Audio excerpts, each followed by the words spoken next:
A poor student married 71-year-old millionaire woman. 7 days later, he was shocked by what he saw. The scent of turpentine was the only luxury Leo Vance could afford. It was the perfume of his dreams, a sharp, chemical promise that clung to his frayed cuffs and stained his fingertips. At 22, his world was a cramped fourth-floor walk-up where the radiator hissed like a cornered snake, and the single window looked out onto a symphony of brick walls. He was a student at the city's most prestigious art college, a scholarship boy swimming in a sea of trust funds and entitlement. He subsisted on instant noodles, sheer grit, and the audacious belief that his paintbrush could one day buy him a different life. His canvases were his diary, filled with the raw, hungry soul of the city.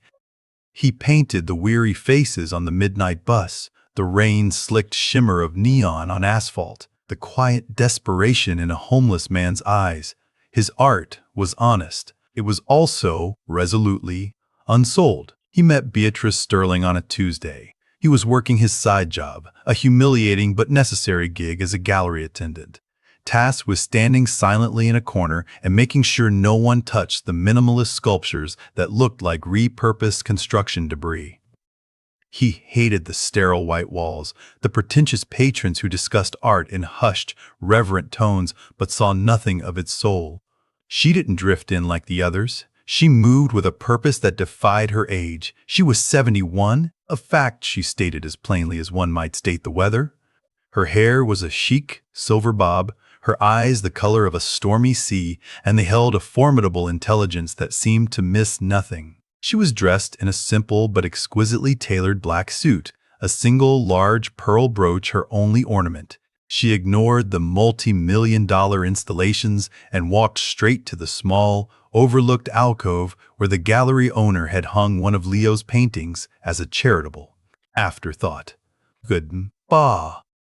It was a portrait of an old woman sitting by a window, her hands, gnarled with arthritis, resting on a half-finished quilt. He'd painted his grandmother from a fading photograph. Beatrice stood before it for a full 10 minutes. Leo, from his corner, felt his heart thumping against his ribs. He watched her gaze trace the lines on the woman's face, the subtle interplay of light and shadow on her wrinkled skin, the deep, soulful longing in her eyes. Finally, she turned, her gaze locking onto him. It was unsettling, as if she could see past the ill-fitting uniform and right into the turpentine-scented core of him. "You're the artist," she said. It wasn't a question. "Yes, ma'am," Leo managed, his voice a nervous croak. "You've captured the weight of memory," she said, her voice crisp and clear. "Most young artists paint what they see. You've painted what she feels." That was the beginning. She bought the painting for a sum that made his head spin, enough to pay his tuition for the year and buy real groceries for a month. But it was more than the money. She started visiting the gallery just to talk to him.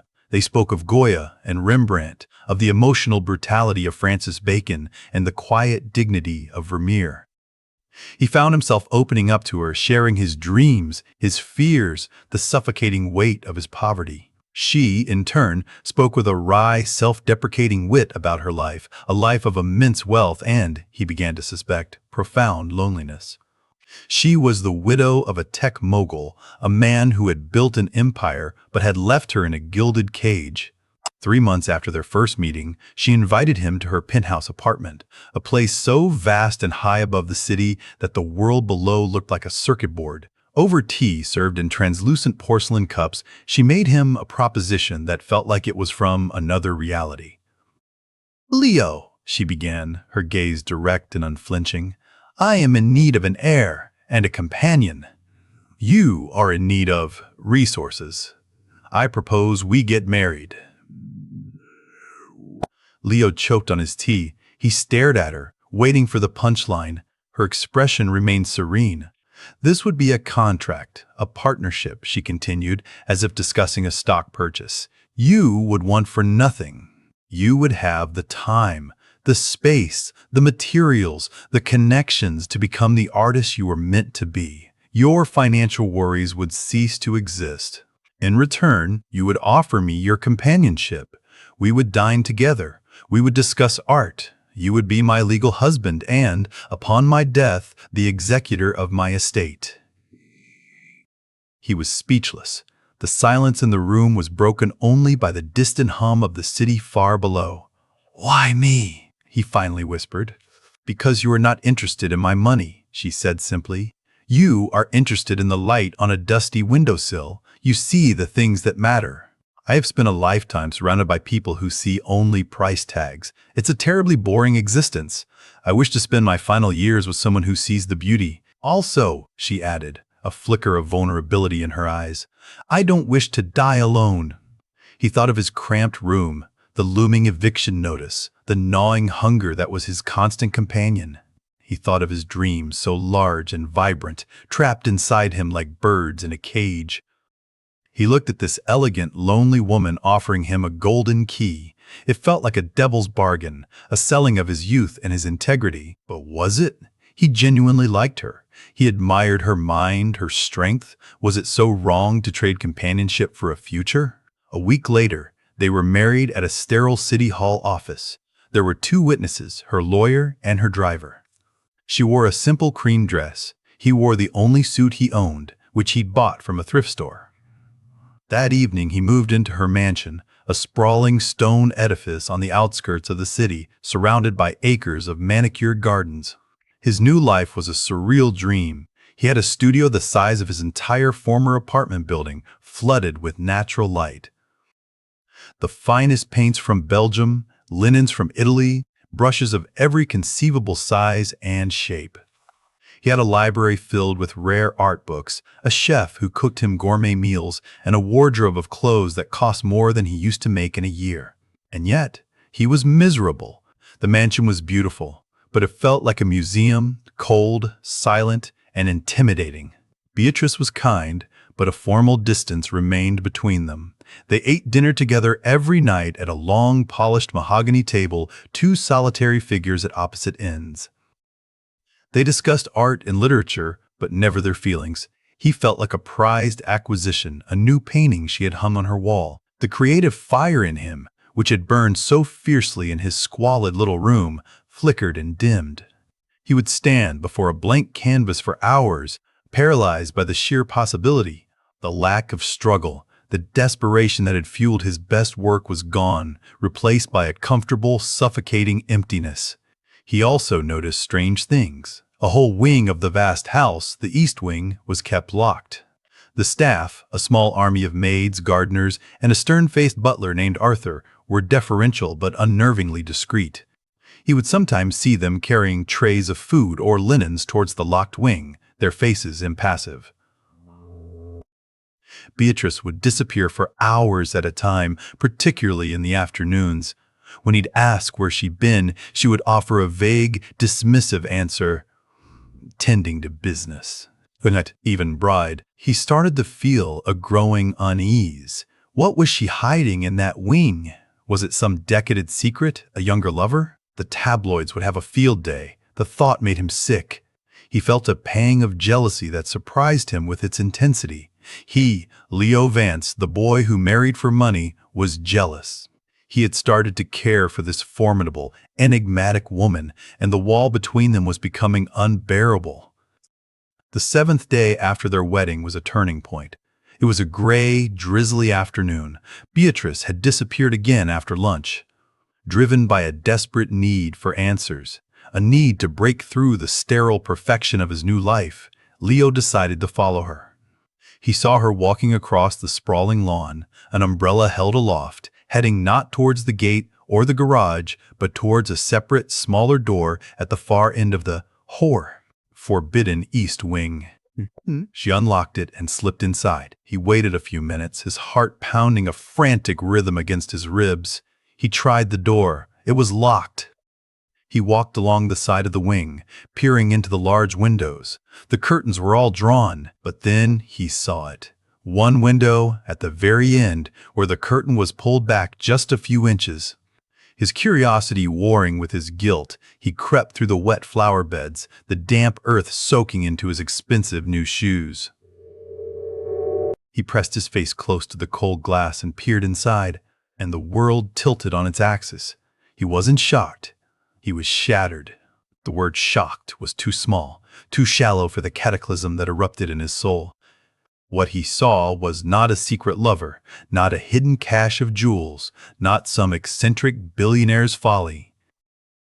It was a hospice, but it was unlike any hospice he could have imagined. The room he looked into was not a sterile white medical chamber. It was filled with light and color. The walls were a warm, sunny yellow, and hanging on them were original paintings, a Monet, a Cassatt, a small, vibrant Van Gogh. In the center of the room, a woman, her body frail and her hair thin from what was likely chemotherapy, was sitting in a comfortable armchair, a soft cashmere blanket over her. "Yes, help," she said, and sitting on a stool beside her, holding her hand, was Beatrice. She wasn't the imperious, distant matriarch of the dinner table. She wore a simple cardigan over her silk blouse, and her face, illuminated by the soft lamplight, was filled with a profound, aching tenderness. She was reading aloud from a book of poetry, her voice a low, soothing murmur. As he watched, she paused, reached out, and gently brushed a stray strand of hair from the sick woman's forehead. Leo stumbled back from the window, his mind reeling. He crept along the wing, peering into other windows. Each room was the same, a sanctuary of beauty, dignity, and peace. In one room, an elderly man was propped up on pillows, listening to a live cellist playing Bach. In another, a young woman, no older than him, was painting at an easel, a nurse patiently guiding her weak hand. The air he could faintly smell through a ventilation grate wasn't the smell of sickness and disinfectant, but of lavender, baked bread, and oil paints. This was her secret. This was her business. He walked back to the main house in a daze, the rain plastering his hair to his forehead. He sat in his magnificent studio, surrounded by his untouched canvases, and felt a shame so deep it burned. He had seen her as a lonely, rich old woman buying a companion. He had seen himself as a compromised artist who had sold his soul. He had been so wrong. He had been a fool, blinded by his own cynical assumptions. She found him there an hour later. She stood in the doorway, her expression unreadable. "You went to the East Wing," she said, her voice quiet. Leo couldn't speak. He just nodded, his throat tight with unshed tears. She walked in and sat in the chair opposite his easel. For a long moment, she was silent. "My husband, Robert," she began, her voice softer than he had ever heard it. He built an empire from nothing. He was a brilliant, ruthless man. But at the end, his money could do nothing for him. He died in the best hospital suite money could buy. It was white and sterile, and it smelled of bleach. The only sounds were the beeping of machines. It was a terrible way to leave the world, undignified, ugly. She looked around the studio, at Leo's blank canvases. "After he died, I realized what wealth was truly for. It's not for collecting things. It's for creating spaces. My husband created an empire of code and commerce. I wanted to create an empire of dignity, a place where people could end their journey surrounded by beauty, by art, by kindness. The Beatrice Haven." She looked at him then, and her stormy eyes were clear with a startling vulnerability.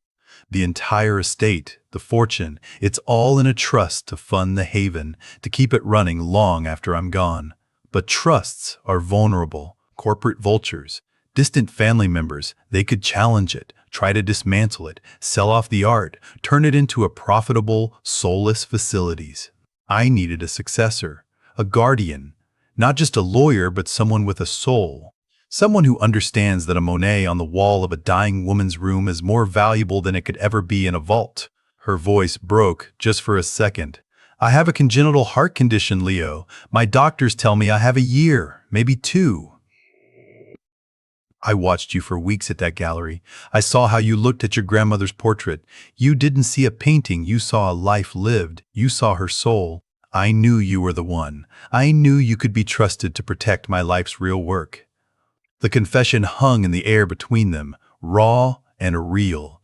It swept away the cold formality, the distance, the transactional nature of their arrangement. In its place, a fragile, beautiful understanding began to bloom. Leo finally found his voice. "You could have just told me." A sad smile touched her lips.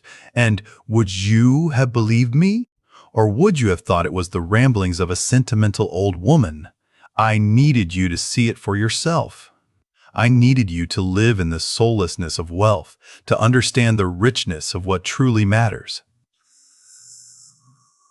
The mansion no longer felt like a museum. It felt like a home with a secret, beating heart. The silence was no longer empty. It was filled with purpose. Leo's creative block shattered. He started painting again, but not for galleries or critics. He took his easel into the East Wing.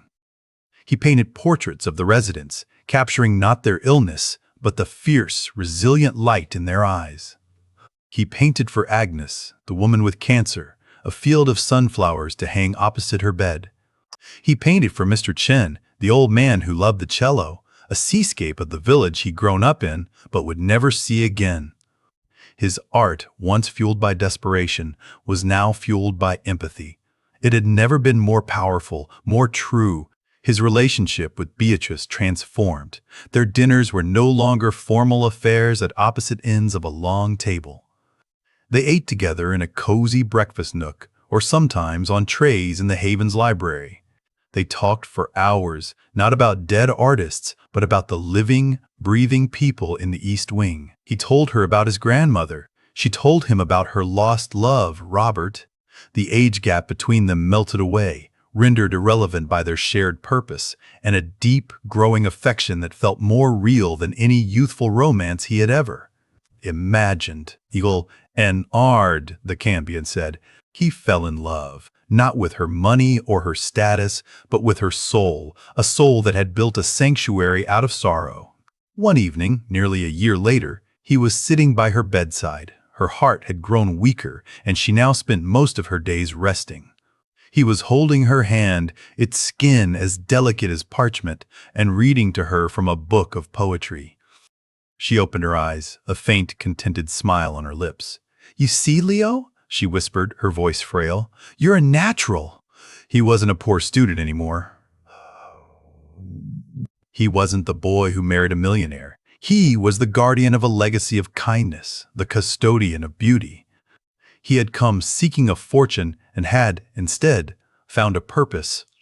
He had been shocked not by a hidden darkness, but by a light so brilliant it had illuminated his own soul, showing him that the greatest art isn't something you hang on a wall, but something you build in the hearts of others.